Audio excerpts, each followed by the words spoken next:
Bonjour à toutes et à tous et bienvenue sur cette nouvelle vidéo sur Dragoborn. Et aujourd'hui je suis très heureux de vous retrouver, comme vous l'avez vu certainement, pour un deck profile.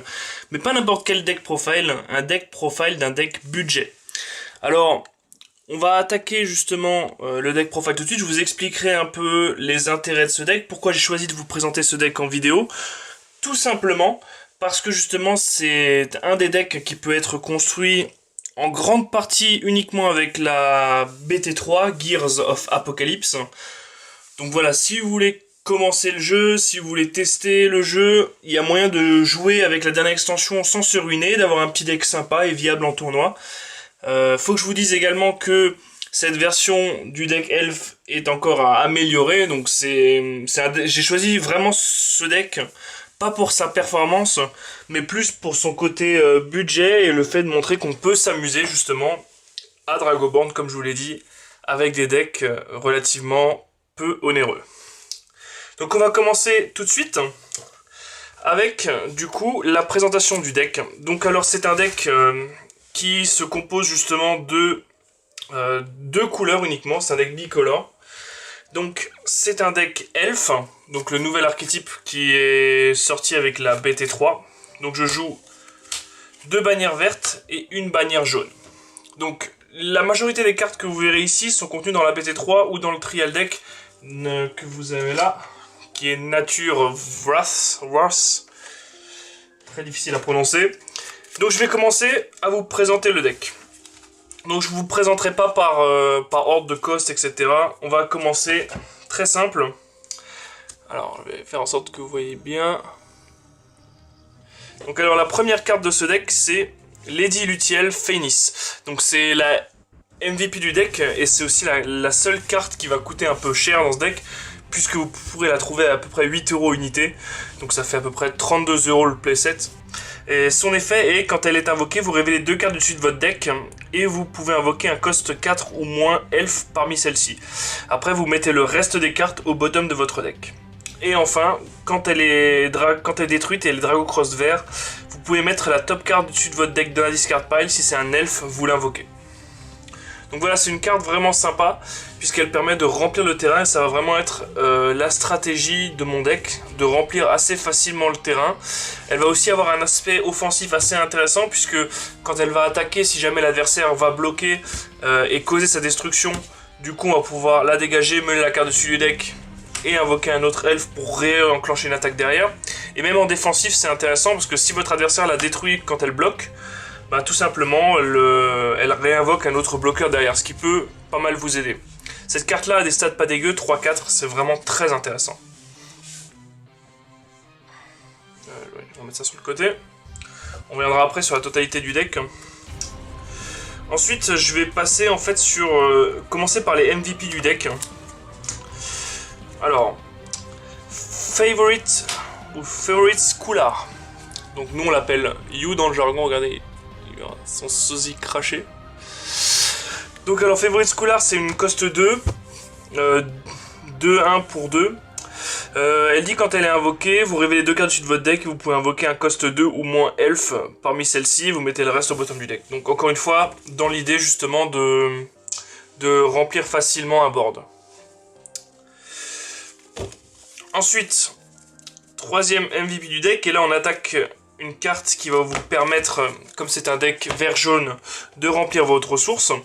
Donc c'est Emissary of Flourishing. Donc ça c'est une carte, je crois, une exclue TD, mais qui coûte pas très cher, elle coûte 50 centimes unité. Donc c'est une 2-2 pour 3 qui dit quand elle est invoquée, on révèle les deux cartes du deck, on peut mettre un elfe parmi celles-ci dans la ressource zone. Donc voilà, de quoi ramp pour accéder plus vite à vos ressources. Ensuite, on a une autre carte qui est jouée x4 aussi. C'est Obnoxious Liege Lord. Donc c'est un elfe.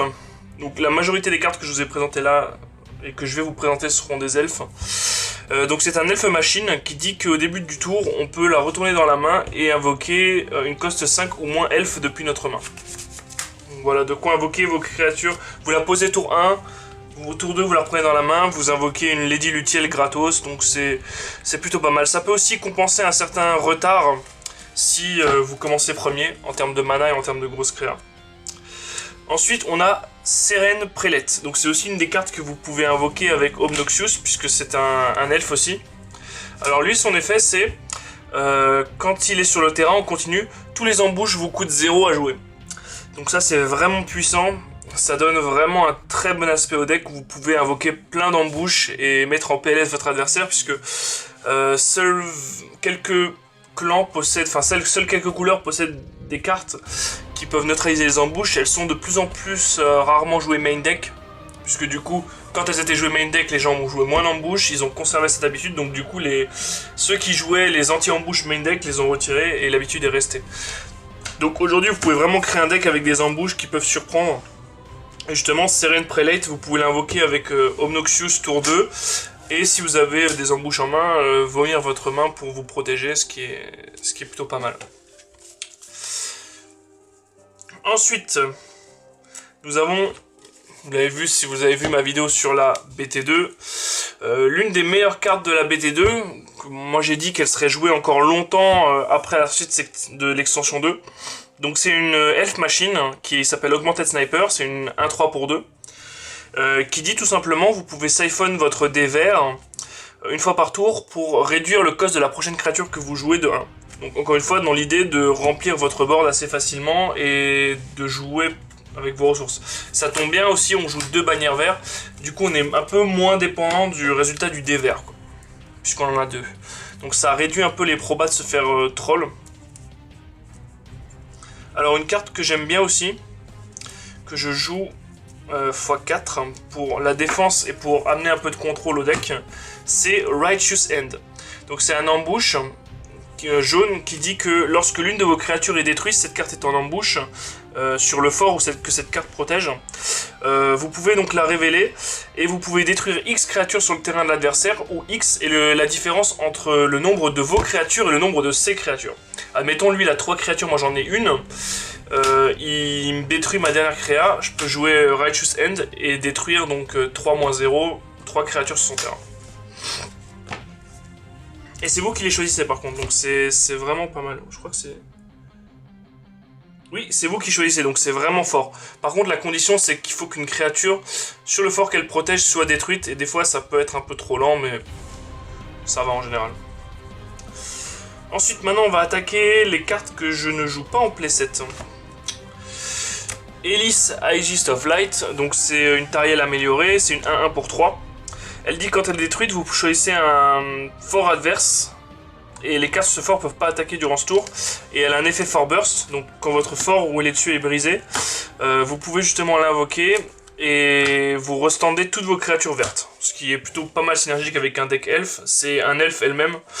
Et du coup c'est vraiment pas mal. Ça peut justement permettre de temporiser quelques tours. Voilà. Alors, après je joue Old Stalker. Donc c'est une cost 7, mais c'est surtout en fait une embouche qui est immune black et red, ce qui est pas mal parce qu'elle est immune à peu près à tous les decks contrôle. Et en fait son effet est assez simple, quand le fort est attaqué, donc c'est un embouche, donc on le coûte 7 mais on peut la jouer pour 2, c'est une 4-4. Quand le fort est attaqué, on peut tout simplement l'invoquer. Donc c'est vraiment pas mal, surtout avec Seren qui la place gratos, c'est assez sympa. Au niveau des embouches, je joue aussi Nature's Touch. Donc c'est un embouche vert qui dit que lorsqu'une créature est détruite sur le fort qu'il protège, je peux le révéler et je peux réinvoquer la créature qui a été détruite. Est-ce que j'ai besoin de vous expliquer le combo? Celle-là, quand elle est détruite, elle invoque une créa elfe du dessus du deck, si on n'a pas de malchance, et Nature's Touch la réinvoque, ce qui fait qu'on peut proc son skill on summon et réinvoquer encore une fois une créa. Donc voilà, c'est un move qui peut surprendre l'adversaire si jamais il décide d'essayer de vous tuer, quoi. Ensuite, comme vous l'avez vu, on joue pas mal avec les embouches. En fait, on a 2 stratégies là. Enfin, moi j'ai 2 stratégies dans ce deck. La première, c'est d'essayer de remplir mon board assez facilement. La deuxième, c'est d'essayer de me protéger avec des embouches. Et donc on a une carte qui marche pas trop mal, qui s'appelle Warfront Disenchanter. Donc quand cette créature est invoquée, on révèle 2 cartes du dessus du deck. Si on a révélé un elfe, on peut choisir un embouche adverse et la retourner dans la main de son propriétaire. Donc alors ça marche surtout pour neutraliser justement les embouches adverses, pour éviter que notre propre jeu se retourne un peu contre nous. C'est une carte qui potentiellement va passer side, je vous cache pas. Je vais plutôt en fait maximiser x4 Darkbane Priest, qui est vraiment pas mal, qui est une 1-3 pour 2 qui dit que lorsque le fort est attaqué, on peut siphon X. Si on le fait, la créature qui attaque perd en fait X, où X est la valeur du deck qu'on a siphon. Donc en fait on fait baisser l'attaque de la créa, et du coup avec une petite créa, on peut comme ça, pour peu qu'on ait une haute valeur de dé, on peut à peu près tout bloquer. Ensuite, je joue aussi x3 Untested Scout. Donc ça c'est aussi une carte du TD, mais je crois qu'on peut la trouver dans la boîte aussi, je suis pas sûr. Non, c'est peut-être une carte exclu TD. Donc quand cette créature est invoquée, on révèle 2 cartes dessus du deck.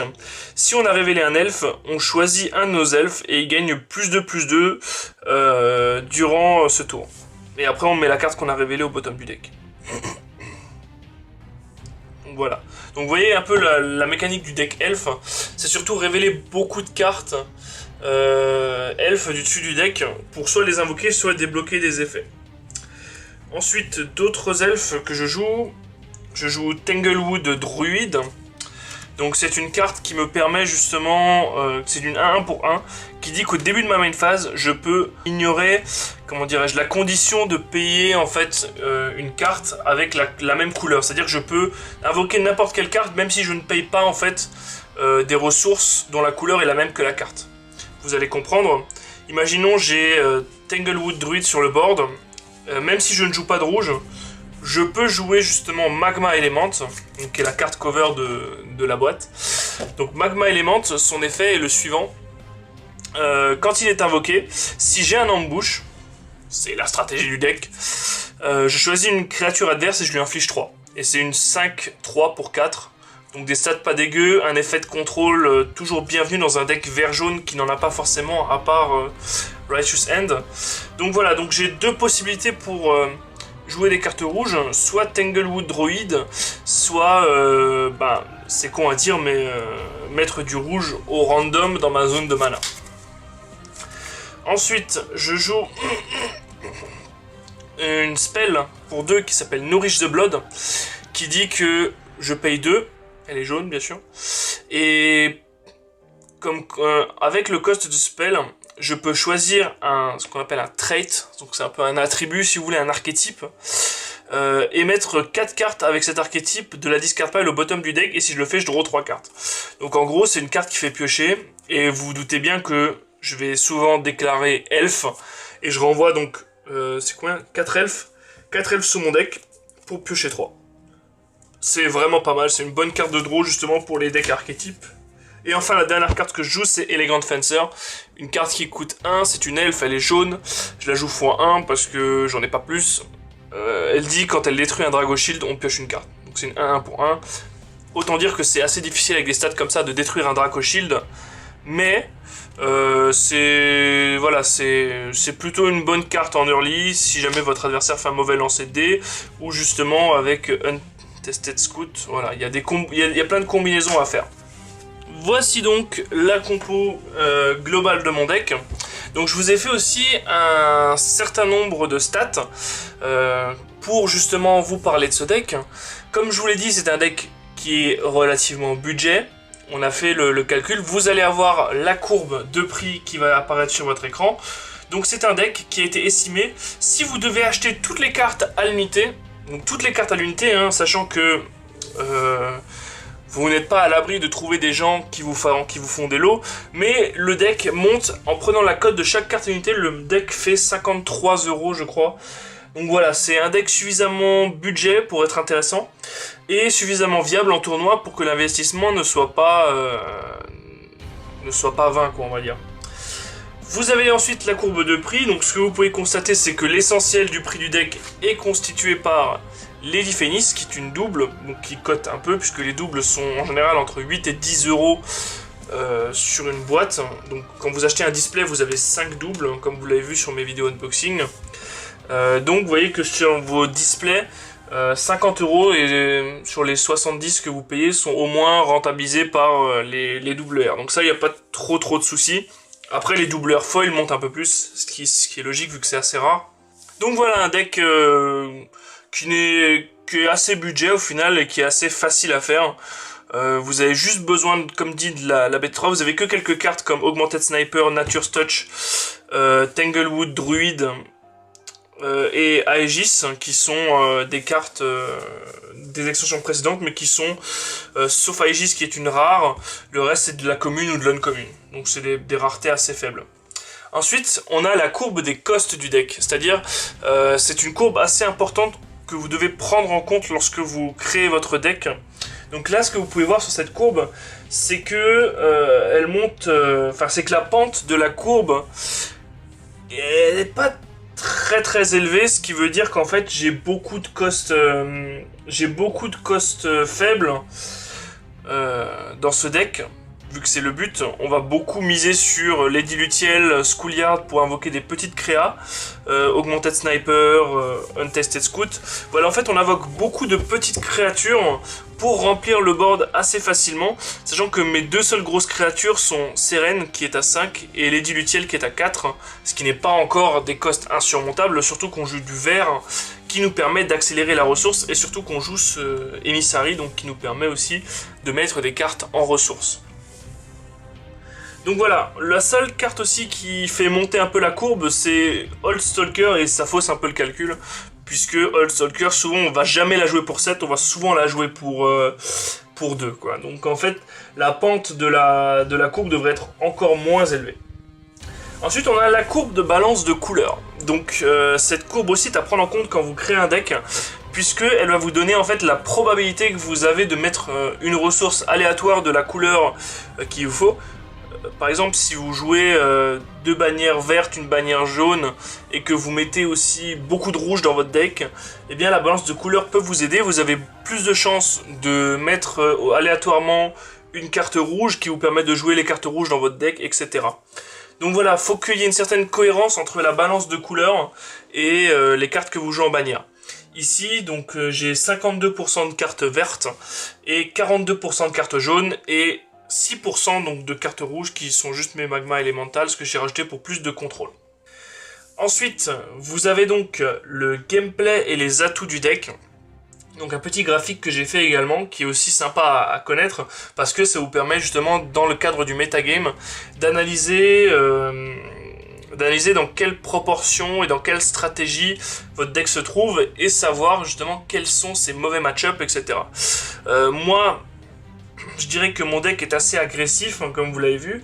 Il fait beaucoup de ce qu'on pourrait invoquer de superior calls, si on peut reprendre un peu les termes de Vanguard. Donc voilà, c'est un deck vraiment qui est plutôt agressif et qui est vraiment qui laisse pas de répit à votre adversaire.